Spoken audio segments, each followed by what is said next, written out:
Welcome to Pineland Underground, the official podcast of the United States Army's John F. Kennedy Special Warfare Center and School, and the best podcast the military has to offer. Real, bold, and unrestricted. We're your hosts, Sergeant Major Chuck Ritter, Major Bobby Tuttle. Welcome to Pineland Underground. Welcome back to Pineland Underground.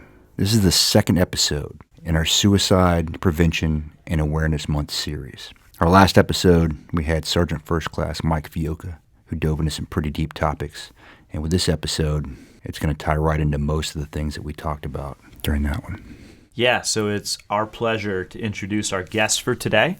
Today we have Sergeant Major Josh Thompson. Josh, welcome to Pineland Underground. Thank you, sir. Thank you, Chuck. Yeah, so... you don't have to call him sir in here. We're just Bobby here. Thanks, Bobby. Thanks, Chuck. Better. Josh, currently serving as a company sergeant major over in 3rd Special Forces Group, longtime member of 3rd Special Forces Group. Grew up on ODA 3126, spent the majority of his time there, and team sergeant time, multiple combat operations and combat tours in Afghanistan. Josh left 3rd Special Forces Group and came over to the Special Warfare Center and School, where he and I were paired together as the HHC, or Headquarters Command Team, in 1st Sergeant, where he held that responsibility here at the 2-star headquarters. And then Josh just completed the Sergeant's Major Academy and is now the Alpha Company 1st Battalion Company Sergeant Major back over in 3rd Special Forces Group. So Josh, thanks again for joining us today, man. I humbly thank you. The title of today's episode is The Masks We Wear. What is The Masks We Wear, and can you tell us a little bit about it? The mask we wear, I would say it's my therapy. How I would frame that would be, it was a collective, over time, a collective series of thoughts that were comprised and put together and placed into this, what we have it now. It was essentially put out over Havok Journal, which I appreciate them for posting for me. And it's just a collective means of my entire kind of SF career and what it culminated into the mask we wear. So for our audience, the Mask We Wear is currently online. You can check it out. So it's on the Havok Journal, and I think it's been referenced and listed on a few other sites out there. Again, titled The Masks We Wear by Josh Thompson, but was published about a year and a half ago. And last I checked, I mean, you had tens of thousands of people who have viewed and read this paper and have reached out because it truly, from the feedback that you've given us, it really resonated with other special operations members and other soldiers. Kind of diving into what the masks symbolize. Can you just talk to us? What are the masks that we do wear, and how do you describe those to our audience? It's pretty easy, and I think it equates across the board to everyone. Everyone, I would say, to some degree, has a mask they wear in every environment that they are exposed to, i.e., at home. Being married as a soft dude, you're the alpha male. You own the house, you're the boss, so to speak. And how it translates into work versus at home definitely took a lot of time, a lot of heartache, culminating into a divorce that forced me to learn new ways of different style of leadership and different avenues and portions of my life. At work, you have a mask that you wear. I elaborate more in my, the write-up that I did. You're always looking at home. You're looking for the next opportunity to get on a TDY trip. You're looking for the next opportunity to get on a deployment. You're looking for the next opportunity to better yourself. You show up to work every day to work, and that's, PT. I'm shooting. I'm trying to be the best at everything. A school comes down, I volunteer. I'm on it. I'll do that. A detail comes about, I'm on it. I'll do that. Take one for the team. At home, it's different. That mask it's a lot cleaner. You got your wife, you got your kids that are there, and you're trying to, play the part, but all the while what you say goes, and it's kind of my way or the highway, or it was for me. And then you have in other places around your family, all the things that transpire at work and on deployments, you're wearing all the time. And that's kind of where the mask idea comes about is, at the end of the day, the very base mask that you have are those memories, those faces, the last things you saw at whatever moment in your life. And those are the things that no one else can see. They can't see it at home. They can't see it at work. They can't see it at church. All those other places, you're wearing something to make it seem like you're A-okay, when deep down inside, you're really not. Extremely well said. The way I kind of equate that, right, is, again, you have a mask for every person you interact with. You've got one for your family. You've got one at the office where it portrays the warrior that you need to be in front of the men. Mm-hmm. You've got the one that you maybe portray in front of friends and colleagues. Yep, things are all good. I think you'd see a lot of that in the way that people depict their lives, say it's through social media, for example. You see the highlight reels. You see like everyone's laughing, smiling in a good place, but there's always something burning or churning inside that could be eating away at you internally. And those are the things you don't see because the mask is covering those. Mm-hmm. What's the Josh Thompson story? Take us back, and for our listeners, could you kind of set the stage to the point where you started to put pen to paper to journal, and that journal then became the masks that we wear? But what kind of place were you in personally and professionally? I would say personally, my last deployment to Afghanistan was as a team sergeant on 3126. And I lost during that trip on November 27th of 2018 at roughly 10:34 a.m. in Ghazni province, Afghanistan. I lost a team leader, a senior Bravo, a CCT, and a regular infantry uplift. I was okay because I was around my tribe, so to speak. The therapy was in the dudes around me. I came back from that trip. We came back in February of 2019, and we kind of, R3, rest and refit, reconsolidate, reorganized, and it was July of that year when I was given a new job. And that's when I left 3rd Group, came to SWCC, and it was during that time where I was not amongst my tribe.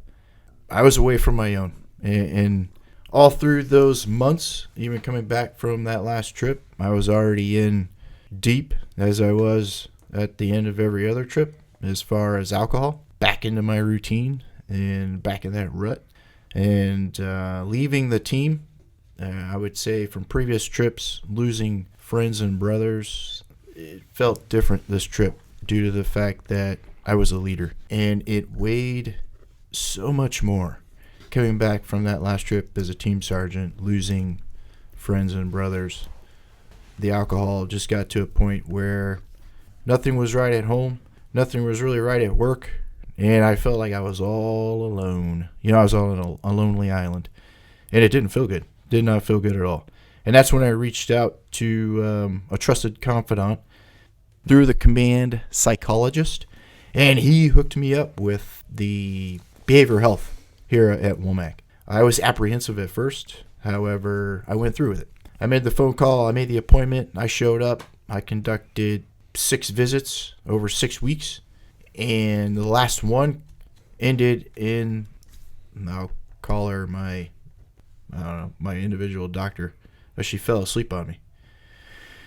She fell asleep on you in a session? She fell asleep on me during a session. And that was it for me. I got up, she chased me down the hallway, and I left. Never to return. Didn't say a word. I remained professional at all times. Walked out. I was like, yeah, this is bullshit. I left. Spoke to the command psych again. We explored some other opportunities. Someone else very near and dear and special in my life and to my heart gave me a resource. I tagged into that given hour, and it was anonymous. Over the phone, I could drive to work. I drove to work, and I'd call this number.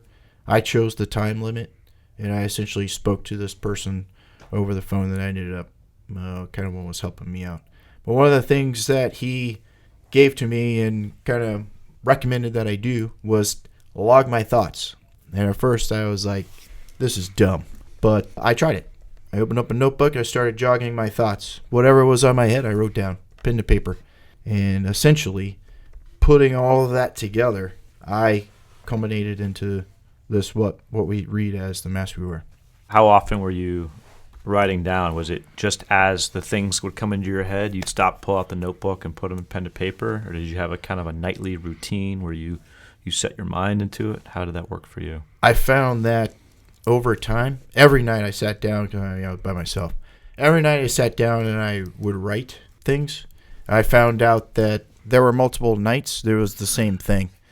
And so it was culminating those between images and between words, putting all those things together and painting it out, the mess we were. So on the topic of journaling, oddly enough, 2 episodes ago we had the owner of the Havok Journal on, Charles St, and one of the things we discussed was how writing can be very therapeutic for people, and he wished more veterans, especially female veterans, would reach out, and even if you don't think you can write, they get editors and do it. And the fact that this was published through the Havok Journal, I think that's pretty cool.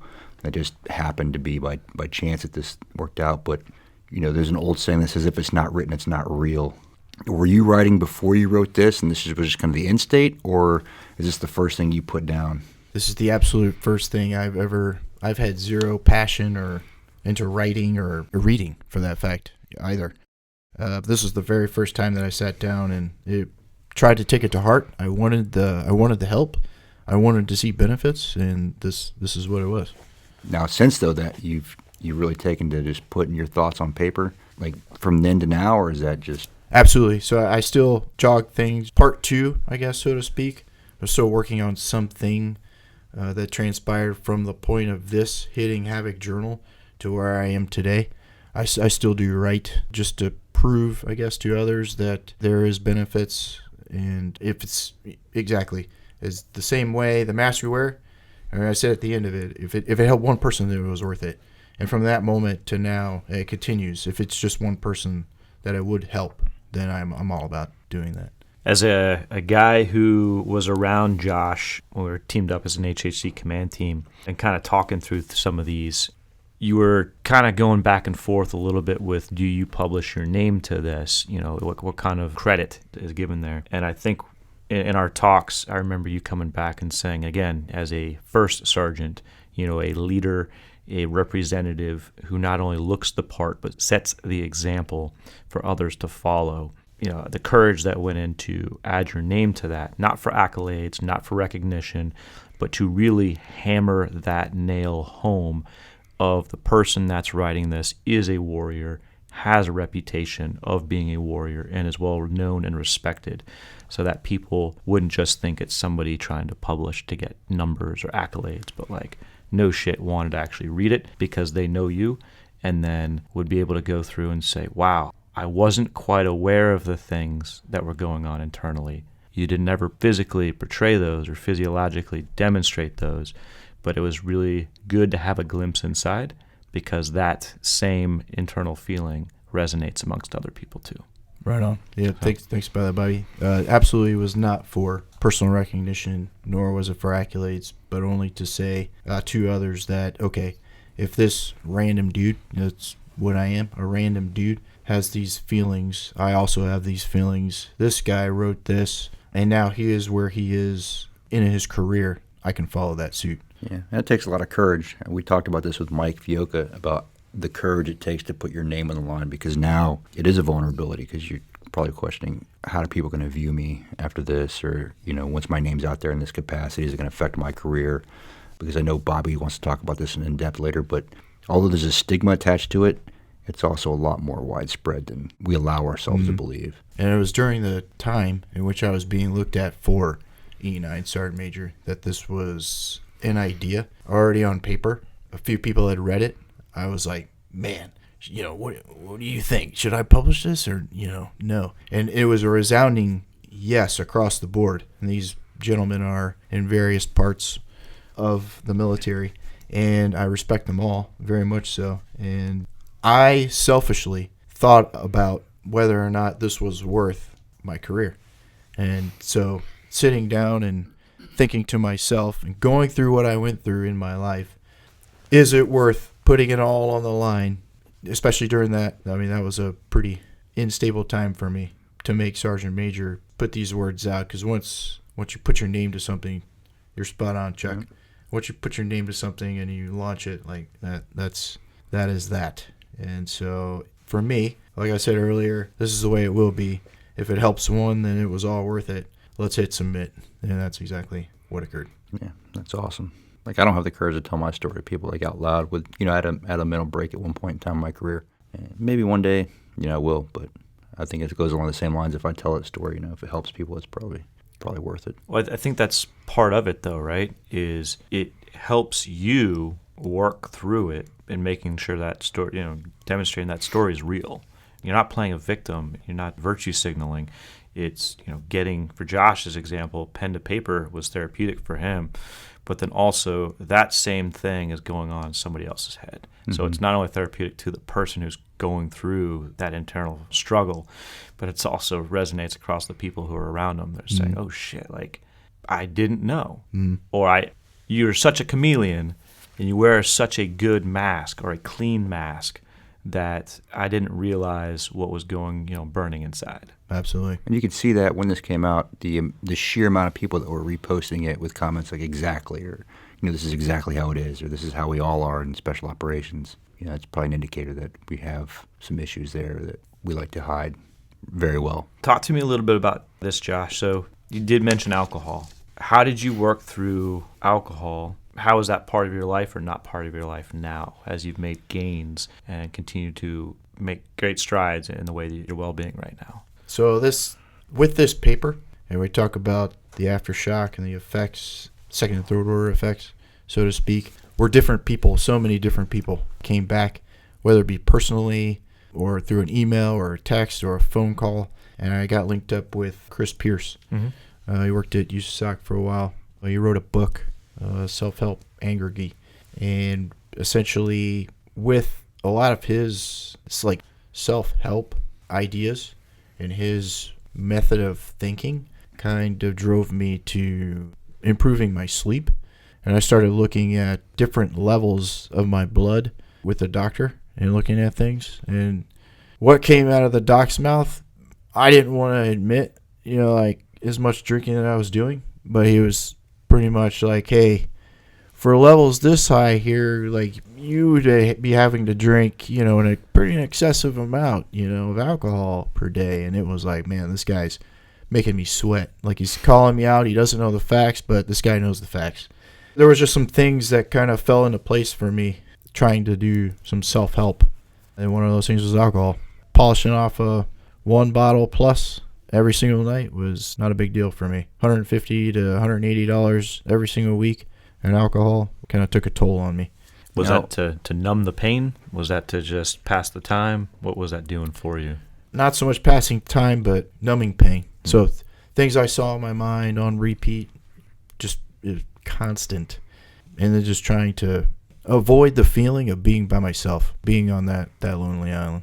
Now, when you were there and he was explaining your results to you, at that point in time you're sitting there sweating, did you in your own head realize there was a problem? Or were you still like, okay, well, it's not really that big of a deal? Yeah, Chuck, I absolutely knew that, this dude's spot on. And it was just like the guy that told me to write my thoughts down in the journal.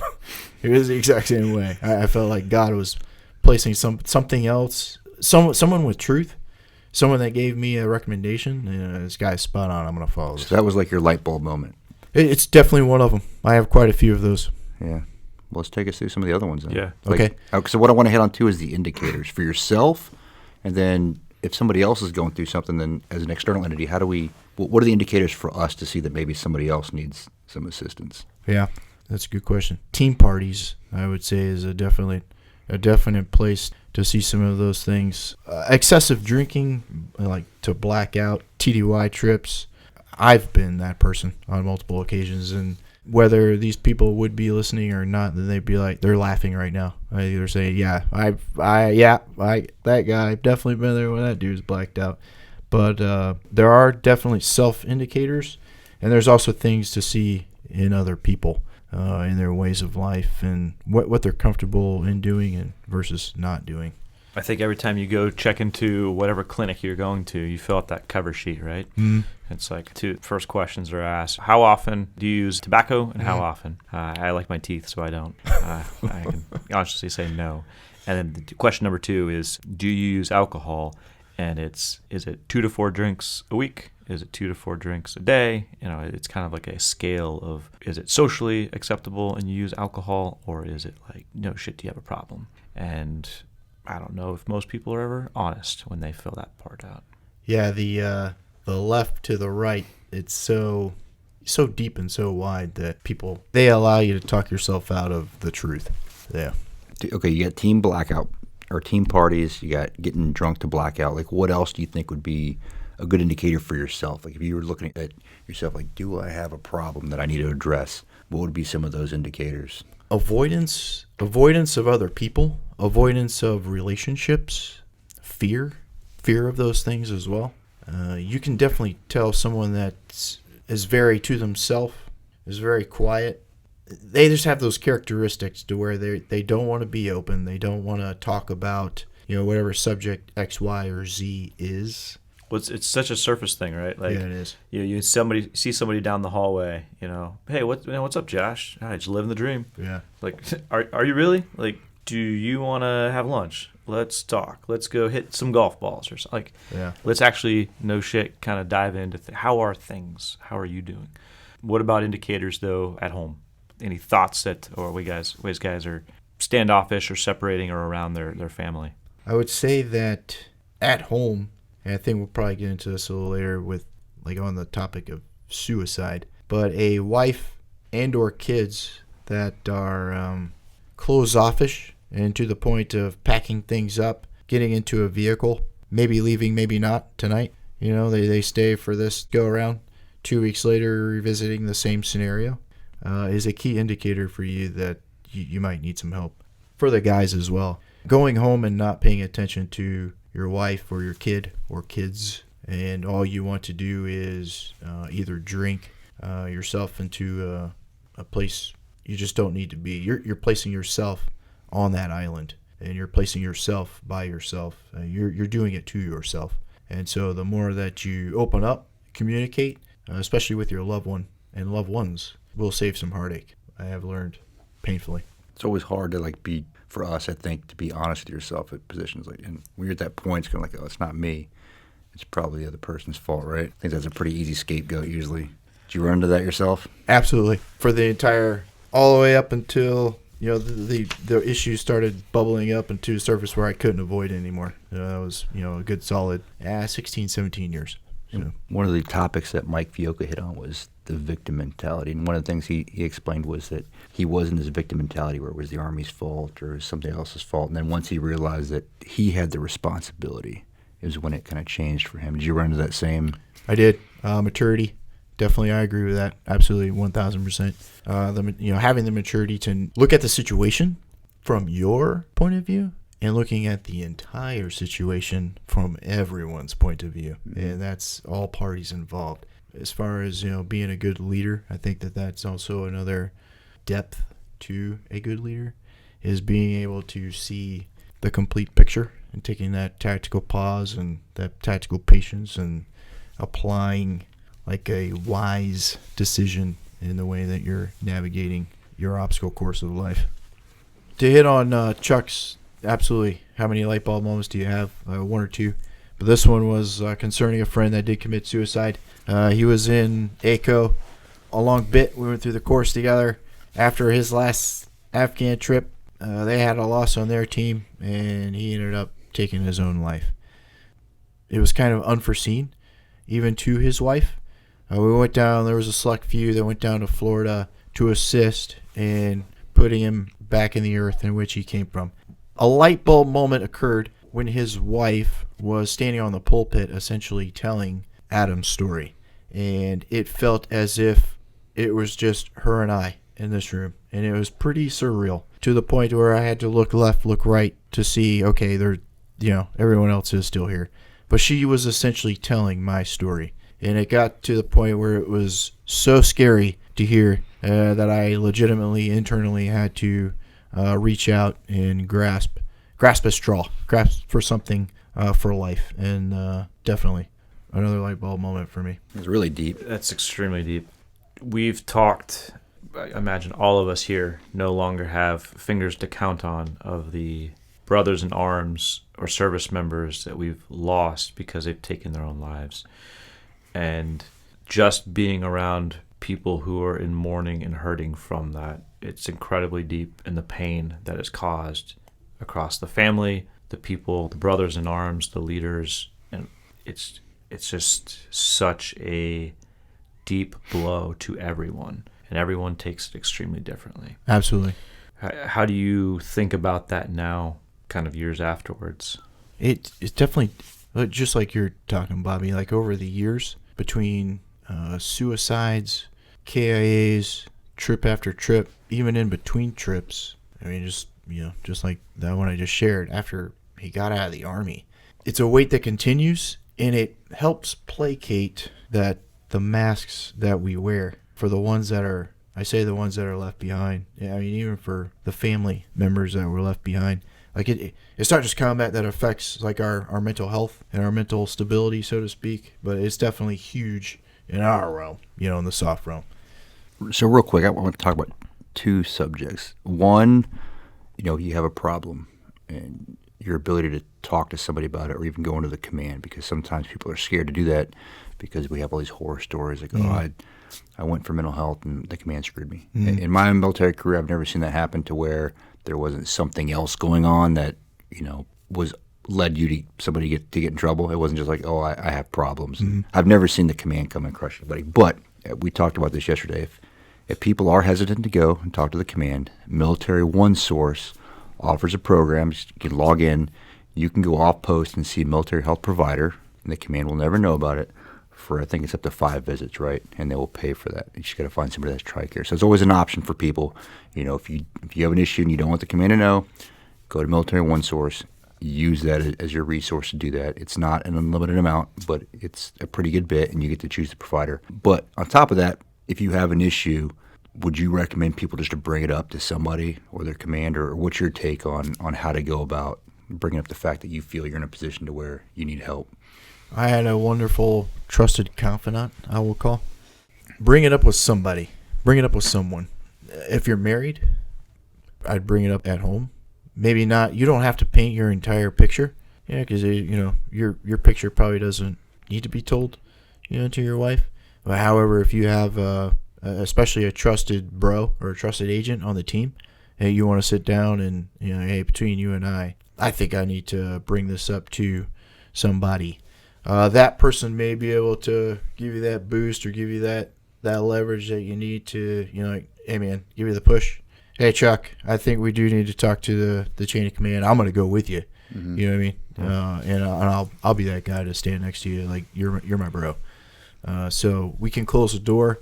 I know it was one of the first questions I asked when I got to mental health was, what does this do to me? What does this do to me? And that was like, what do you mean? What does this do to you? Like for my career, I was like, is someone going to take my security clearance? Someone going to raid my home and take my Rambo knife? You know what I mean? Like, so there was a few questions that I had, and they were like, relax, no, like you're self-referring yourself, you're seeking the help. If you're seeking the help voluntarily, then there's no issues. A lot of people in our community, they're not going to just go talk to somebody because they feel like it's a sign of weakness, right? So how do you get around that, or what's your opinion? How do you get around that? Like, I don't want this thing. I don't want to go to my buddy and him to think that I'm weak or vulnerable. Vulnerable, yeah. Yep. You put yourself in that position now where you're letting people in. Right? Yeah, absolutely. You're putting your name to something and releasing it by opening your mouth and saying those words, especially if I know who I'm talking to. I would definitely say it goes to what we were talking about, hitting on earlier with maturity. How bad do I really need this help? How bad are things at home? How bad are things when I'm all by myself, when I'm on that lonely island? And if it's as bad as I perceive it to be, and I want the help internally, seriously, honestly, then I'm going to reach out and say something. I think I'd like to tie this in. I mean, it's for our listeners that haven't, physically seen what Josh Thompson looks like. The dude looks like a SF warrior. I mean, he's got 0.5% body fat. I mean, he's like bulging out of his t-shirt right now. He looks clearly like could have had a male modeling career. Yeah, yeah. Oshkosh bagosh. He looks like a Viking. But knowing Josh and having spent time with Josh in a command setting where I get to interact with him daily, like he's regimented, he is programmed. That is, he takes care of his body so that he can shoot, move, communicate, medicate, sustain on the battlefield, set the example for the people and his teammates to look and move like that, to be physically prepared. But what I'm hearing from Sergeant Major Josh Thompson is he sets aside the time as well to focus on his mental health, mental aspects of it, seeking out coaching, seeking out behavioral health, so he can continue to sharpen or forge that edge, to continue to be the warrior, to put his body and his mind through what the nation's asking of him. That's the way I kind of present that right now. And we've done a lot of good discussions here on Pineland Underground that adaptive problem solvers are what make up great special operations people. And so that's kind of that great intermingling of the physiology of the mind and the body together. Absolutely. I don't mind working out. I do encourage working out. However, mental health working out, I've never done that until I went to mental health. And that's where I started to realize, again, I think it's with maturity. Mental health is definitely something that you got to work out as well. Yeah, people often, you don't work out your mind. You got biceps that you can post on Instagram, right? Absolutely. So it's a lot of times it doesn't give you that tangible result, right? But with all the assets that we have, even at the group level, with all the sports psychs, and you can get real nerdy into heart rate variability. If you can get ahead of the power curve now instead of getting to the point of crisis and dealing with it, right? So I think it's one of those things that we need to get more in tune with, and it's not this stupid thing that only people with problems go to, right? Because the mind is no different than the body. Absolutely. And just to touch on what you're saying there, too far right of bang, it's too late. It's they've already committed the act. Man, prayerfully not so, suicide. That person's already. So there are tangible results to life and death, and being able to differentiate, have the maturity level to step up, say, hey, I own this problem. This is my problem. I want to fix this problem. Help me fix my problem. And then having the intestinal fortitude to do that work. Yeah. Well, I want to hit on something real quick. It has to do with masks, because you hit on this a while ago, kind of spurned my notes here.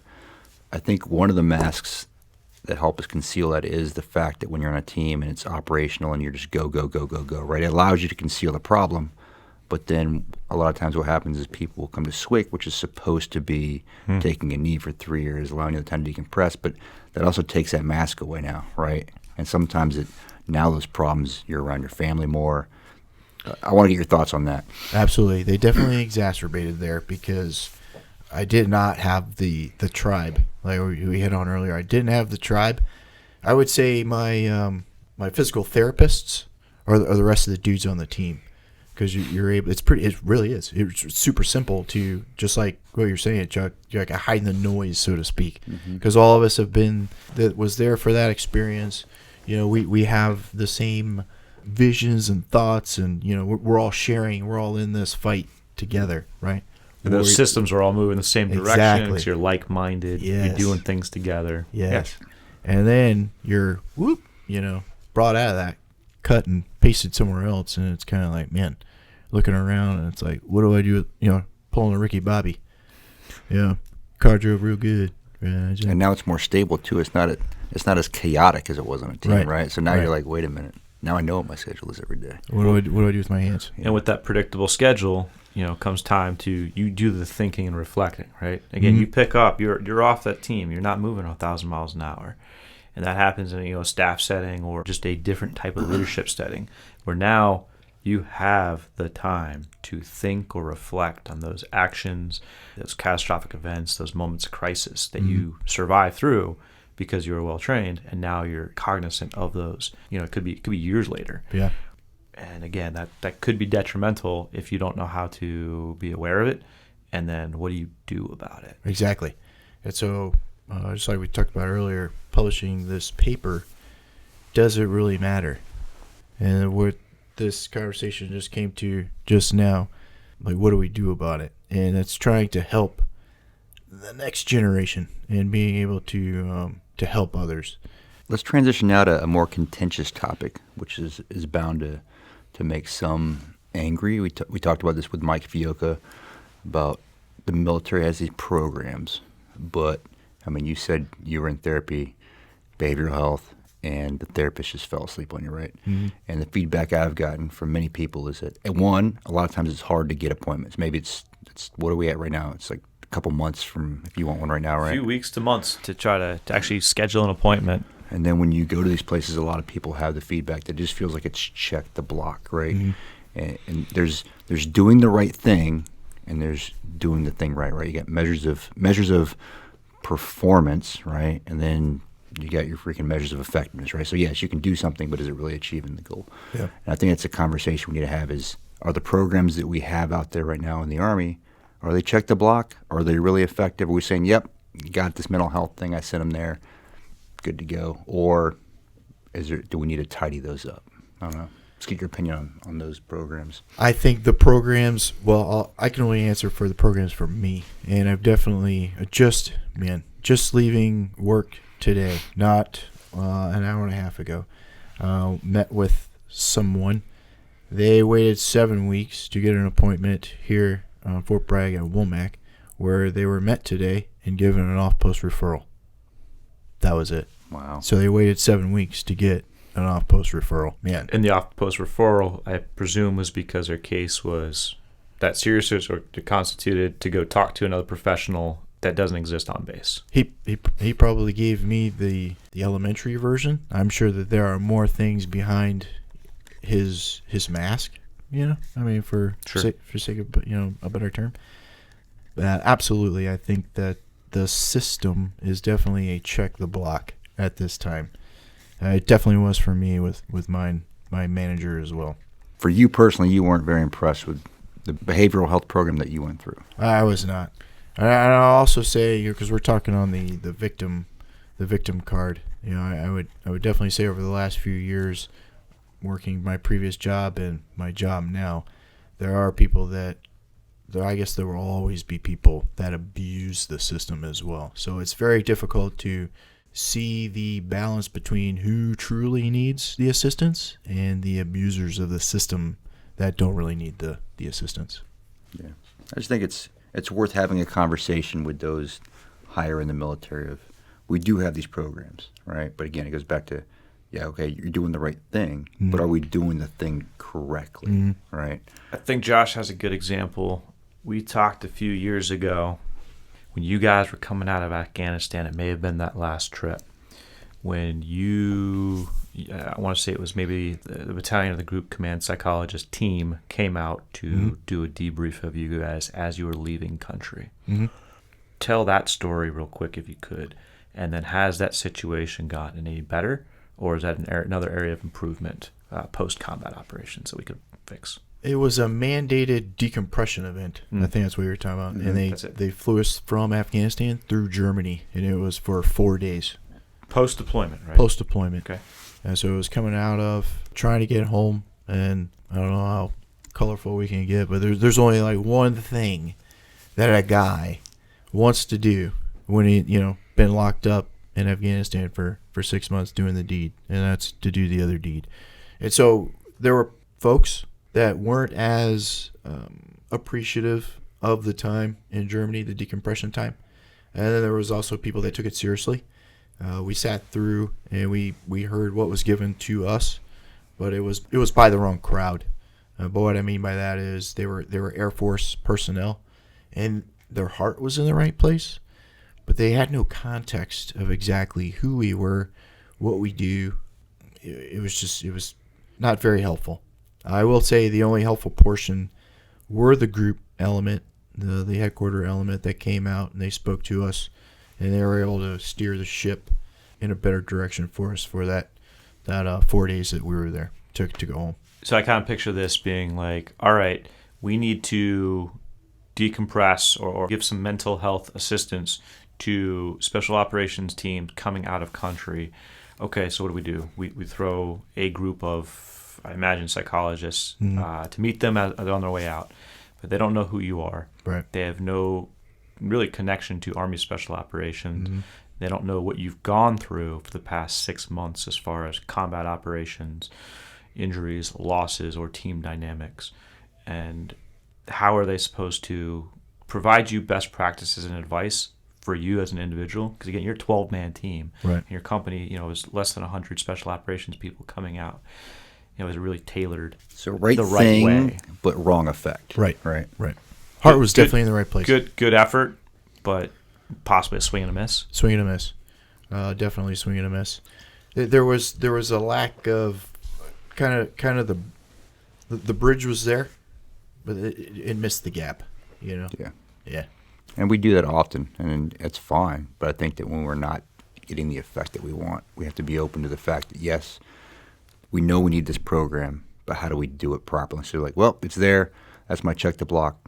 To me, it's no different than online training. If it's not important enough to you to do it in person, you want to do it online, just check the block. So just be honest with that. But I think some things are incredibly important. They don't need to be checked the block. And then the question is, how do we right-size them? And I don't have the correct answer for that, right? And people are like, well, if you're going to bitch about it, then you have the correct answer. And that's not always true either. We can identify the problem, but we can also work towards the solution, right? Right, exactly. I think education is at the top of that list. Just as Bobby hit on earlier, as far as individuals they take things differently. And so you can take all of us here in this room right now, put us through the exact same traumatic event. We could be side by side, be looking at the same things, and you tell your story, Chuck. I tell my story. Bobby tells his story. They're all going to be different. All of our stories are going to be different. We're going to take away different things.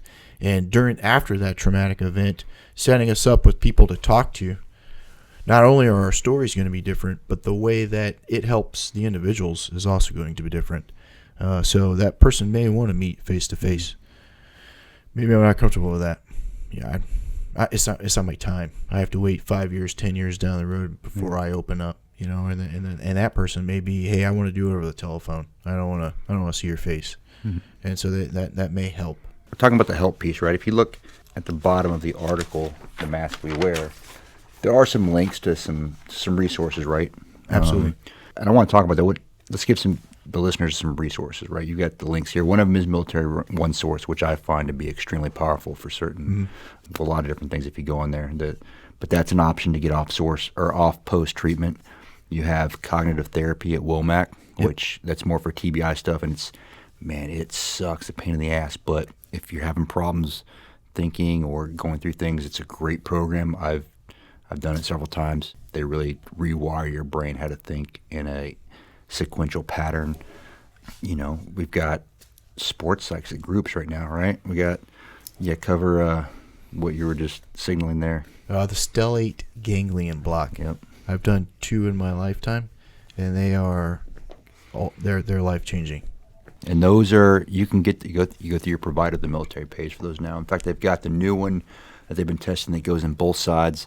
There's a lot of outside resources that will pay for that. The Donovan Banks Foundation, which is run by Paul Tulin, former Special Forces officer, that they'll fly you up and get as many treatments as you need to get that done. I'd like to put a plug in here for the SOCOM Warrior Care Program, formerly known as the SOCOM Care Coalition. Yep. But, that's kind of our SOCOM entity that really bridges that gap between what the military can provide for the military and then special operations, which, again, experiences differ. Experiences and needs absolutely completely differ across conventional force and special operations. There's a purpose for those programs. But the SOCOM Warrior Care Program is really kind of bridging a program that helps find, a nonprofit or a 501c3 or a program or a therapy or a doctor or group of people that can fit, that need where the DoD kind of falls short with it. So needs are always out there, and so those are the programs that we'd like to have our people ensure they can tap into, and they continue to spread awareness so people take advantage of them. I think some of those powerful things we can do are things that you already discussed, right? Just that initial just opening up to somebody. I mean, you already said it yourself. That can be therapeutic, just right there, right? Because you're opening that door and you're letting it out. It's very true, Chuck. Spot on. And then the journaling piece, right? Putting it down to where now you have to see it. Now it's real, and now you have to deal with it. Yep. Your only other choice is to throw it in the trash. But Josh, over to you on this one, though. Are you healed? Are you recovered? How do you approach and think about that? That's a good question, Bobby.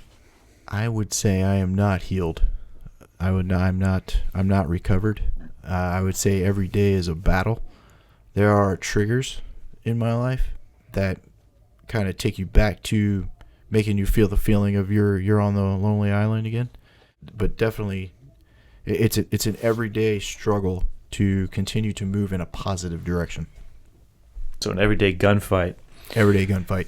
But as you mentioned in the mask we wear, when you take that mask off, you're looking in the mirror. Absolutely.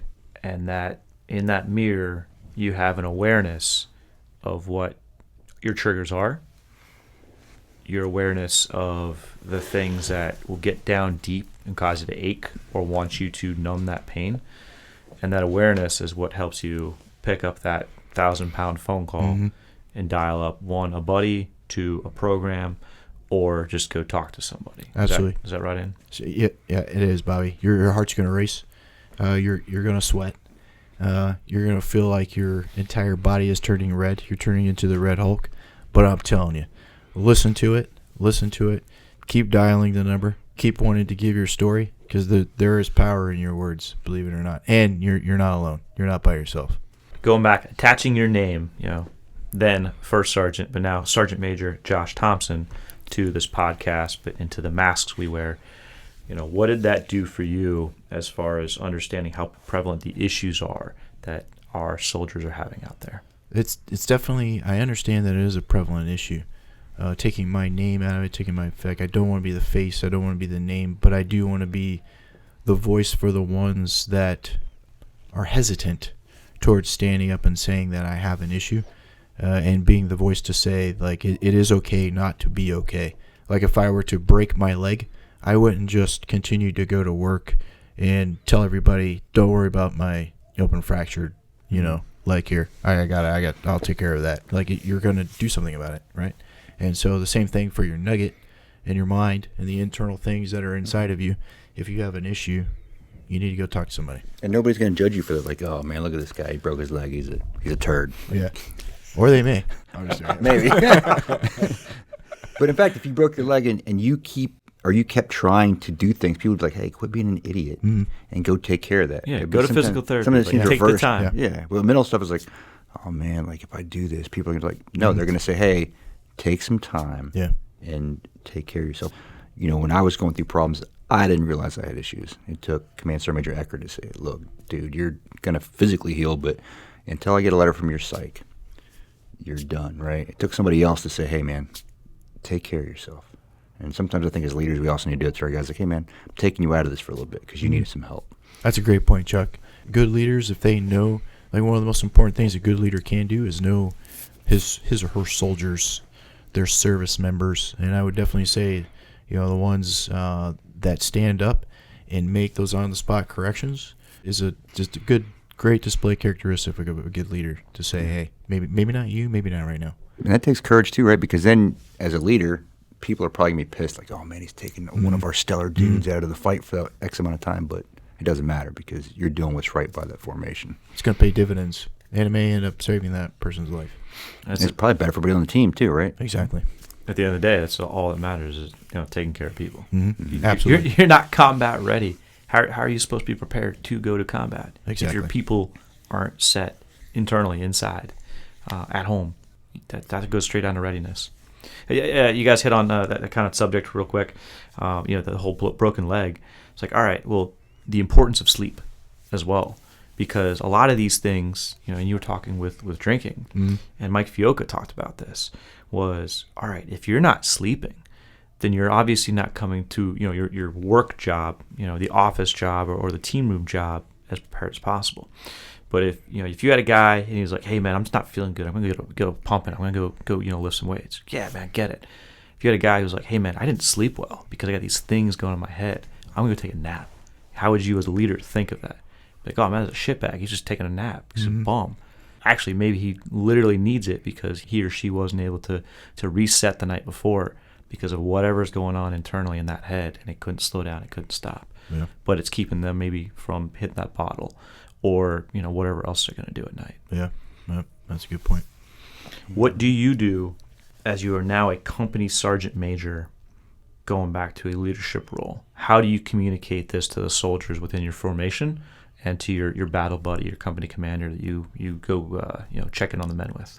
I would say I approach it like we do a training or a PT, and that is pretty brash and in your face. And so that is calling out what you see tactfully, one-on-one with those individuals. I know doing individual counselings with team sergeants, this was something that was talked about. We talked about physical health. Physical health is absolutely the epitome of an SF individual. However, added into there as far as health-wise, mental health. And that's where we broached the topic of knowing your soldiers, understanding when things are going right, and whoa, what's going on this week when things are going wrong, and then how do we address that? I think that just promoting using the assets we have at our Thor 3 too, or whatever we're calling it these days, it's human performance. Human performance and wellness. I don't know. What are they calling it over in third group? Is that the same thing? HPW. Okay. Thor just sounds fun because Thor, it yeah, sounds absolutely. pretty cool. It is a lot cool. But some of those assets, like even stuff that we think might not be that cool, like mindfulness stuff in the morning, at night, that can have a tremendous impact on you because it helps you realize things that you probably didn't realize before, or just doing mind games. There's so many things that you can do, heart rate variability training, to where you can really see if you're parasympathetic or sympathetic's engaged. So I would say with the drinking, if I had to guess, a lot of that was due to you probably felt anxious. There was this anxiety that you did not like, and that probably put a stop to it, or at least leveled it out, right? Alcohol, it did it for everything. Anxiety was on the list for sure, but it numbed it, and it numbed the pain. It numbed, where I was in my mind. It just numbed everything, and it took everything to a baseline to where all I could do is keep pouring something into a glass and keep putting that glass to my mouth. Yeah, and to the point where I'm not awake anymore. So. Yeah, it's one of the things Mike Vioca brought up when he was going to SUDC. Right? He's like, yes, they're dealing with this alcohol problem, which is what you're going to as a solution, right? But they're not dealing with the cause. Like exactly. You're using that alcohol to take care of all those other things. But now that you've taken out of the equation, nothing's stopping all those things now. So without dealing with both of them at the same time, you're kind of creating a dangerous situation there. Yeah. Right. Absolutely, Chuck. Anything else you guys want to tap in on, or any other themes? What did it feel like to work with the first group guy for so long? Like, how much did you have to take testosterone supplementation? Yeah. 8 times the normal dose. We had a good time together. Yeah, we did. He helped me get through free fall school, so that was pretty badass. All right, Josh, let's talk for a minute. If you had somebody in front of you, or a group of people, and they were still stuck on Lonely Island, they were in their own heads, what would you say to them that would assist them to get out of that? I would definitely say, if you're listening to this right now and you feel like you're by yourself, you're all alone, you're on that island, definitely, if you're the non-attributable person, you can turn on your cell phone right now, type in givenhour, givenhour.org. is a non-attributable website to speak to a real person that will listen and provide you assistance essentially on your time. I do it on the way to work. I still use it to this day by myself, just either driving in or driving home. Talking to somebody, it helps. And if you want to see somebody face-to-face, you have, especially in the soft realm, we have our chaplain, we have our group psychs. You can reach out to me if you wish. My personal email, my Gmail is 26victory or Valhalla, 1L and then 2 L's, 26@gmail.com. Or reach out, and absolutely, I'll listen to you. And we'll put that in the podcast notes too. So if you scroll down on whatever your podcast platform is, his email will be in there. And Josh, as we close out this episode of Pineland Underground, again, it is these 2 themed episodes for Suicide Awareness and Prevention Month. But just want to say, first off, thanks for coming on. Excited to have you on as a friend, as a mentor, and as a warrior that I love and respect, and get to really peel back the onion on some very good topics. And wanted to just commend you for the courage to coming on, for not only writing The Masks We Wear and publishing that and getting that message out there, because if it helps one person, it truly does make a difference. But also the courage to come on our show and just open up about these things. I think that just exhibits the leadership that you portray and have learned from others, and that you live on a daily life over in 3rd Special Forces Group. But over to you for closing thoughts and closing comments for our episode, The Masks We Wear. I truly, first off, humbly thank you for your words. And lastly, in closing, I would like to say that it truly is okay not to be okay. And I understand when operators on teams They don't want to raise the red flag because that means I'm no longer a part of this team and I'm going to be put somewhere, for an unknown amount of time. And I'm here to let you know that if you have a solid chain of command and you have some solid leadership, that shouldn't happen. It shouldn't be reprisal. And last, in closing, if you are that person that needs help, say something. Sergeant Major Josh Thompson, thanks for being on Pineland Underground. Yeah, thanks, Josh. It was awesome. Thanks, brothers. Thanks for joining us today in Pineland Underground, the U.S. Army John F. Kennedy Special Warfare Center and Schools official podcast. Please tune in to our next episode. We release episodes every 2 weeks. You can reach us at pinelandunderground@gmail.com. Check it out.